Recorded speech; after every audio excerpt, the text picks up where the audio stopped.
Okay, friends, welcome back to the Impreza tuning. Subaru インプレッサタイプ SS スーパーストリート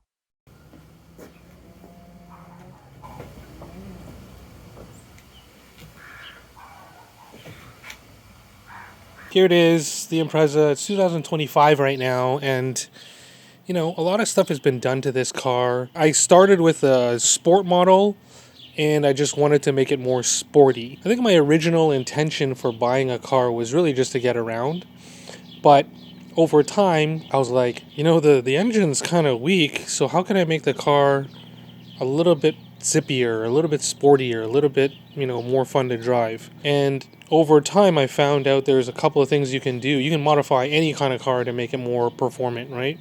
How did I make this car better? This is the trunk. You can see in the interior of my car is a little bit empty because I like the idea of a lightweight vehicle. The lighter the vehicle, the less the engine has to work, right? So, for people that like building their cars, people in the kind of overlanding off-road community, it's all about bolt-ons. Like, you're adding a lot of stuff to make your car more capable, but you're also adding a lot of weight, right? And the more weight you add, the slower the car is going to be, or the worse the power to weight ratio is going to be, right? So if you get the car lighter, you actually increase that power to weight ratio, right? What else have we been doing here?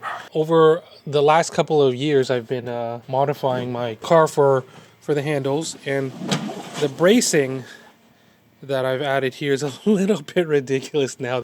I love it, by the way. So I added a secondary cross on this brace now. So now we have the X bracing, which should help stiffen up the chassis like a lot now. You need to chill the fuck out with this 2-liter CVT Impreza of yours. There's absolutely no reason for this behavior. Okay, so you guys, if you've been following me for a while, you've known that the suspension on this car is the top priority. Drivetrain came in and also got upgrades. Why this? So I'm kind of new to cars, but when I found out about Japanese tuner and racing culture, I was like instantly hooked, right? And when I saw pictures of old Civics from Japan after they've tuned them for basically street racing, I was like, wow, that you can do that with cars. You're allowed to do that with cars.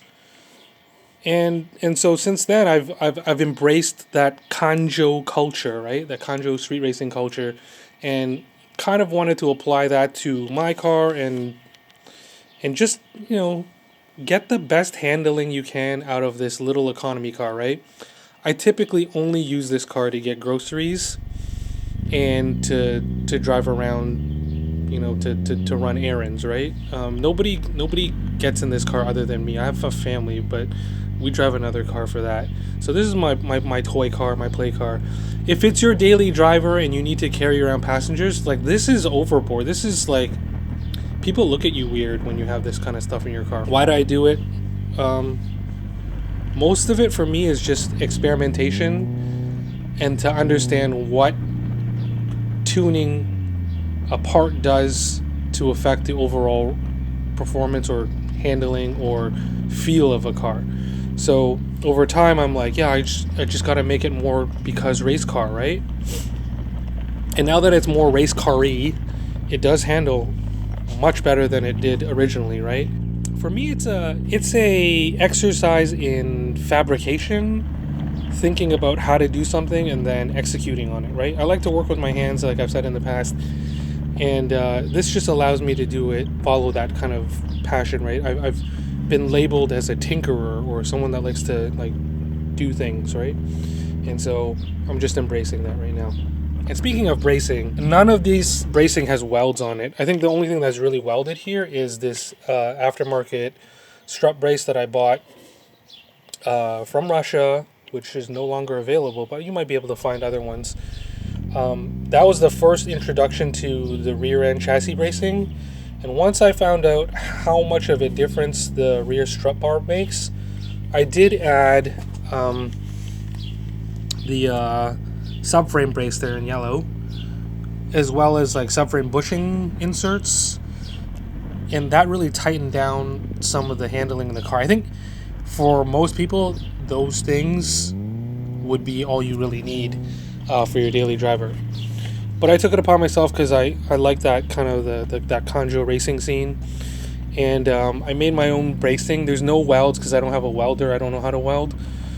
It's not that I couldn't weld, but I just, all that equipment costs a lot of money. So I figured out ways to attach a lot of this bracing using mechanical methods. Most of it has to do with these things that I found online. They're basically motorcycle fork light brackets, but they're basically clamps that you can put around pipes. This is using 2 stacked stainless steel plates, 2mm stainless steel plates.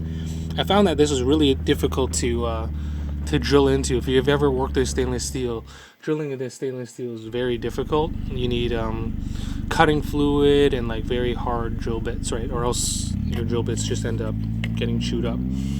So I'm, for the second crossbeam, the one that runs the opposite diagonal, I got some aluminum plate, which is a softer metal, but in this format, it's just as strong as that one, and it was much easier to cut into. So that prototyping and fabricating those little blocks there, took like half a day rather than these ones. It took a whole day to do. Right? Anyway, it doesn't look that great, but I don't really care. It's it's just for fun. A lot of it's just for fun. It's really easily removable. Again, it's not a welded in roll cage or anything. It's literally just for frame stiffening. And remember I talked about how that rear end here, it's an empty box, right? So it's really easy to flex. But when you add a lot of this internal bracing, the chassis stays more square, allowing for the suspension underneath to work the way it should. I found that this really makes you want to corner even harder than you normally would, right? The rear sway bar was the thing that kind of started it all, and then once I found out that the rear sway bar makes such a difference, and it's like, oh, then like, what are you doing with the rest of the chassis, right? You start adding new suspension, you start adding bracing, I think the reason why I went this route, guys, is because you can't really add power to a naturally aspirated vehicle without some sort of power adder, like a supercharger or a turbo. That stuff gets really expensive, right? And even then, you might have a lot of power in your car, but if you can't handle a corner, then what's the point, right? You can drag race all you want. A lot of this stuff is just strictly for handling and strictly for fun, right? My daily, I can still pick up groceries in this thing. It's not that harsh. You compromise with the things that you're okay with, and comfort was one of those things I could compromise with. Handling was of top priority. Agility, right?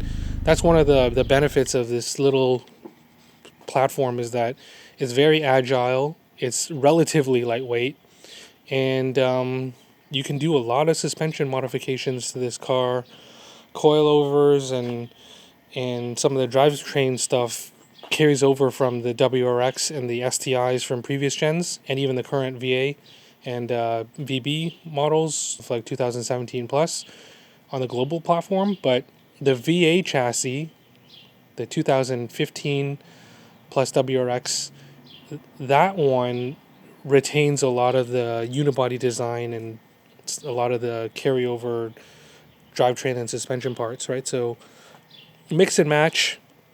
You got yourself a really cool platform to play with, if you're okay with doing stuff outside of power, right? Under the hood, it's still the same old little FB20B engine that I have in here, the port injected version, and outside of that, I have headers, Crawford billet power blocks, and a cold air intake that I cobbled together. And then the thing that really put it together was the aftermarket tune, right? All things combined, you got this kind of like light, agile platform that has enough power to get out of its own way, and suspension and drivetrain modifications galore, right? You can enjoy a car. Doesn't have to be fast. There's upgraded brakes on this thing with nice pads. Dot 4 fluid really helps if you're just getting into it, right? It still looks pretty stock, but inside, underneath, it's a little sporty thing. Why?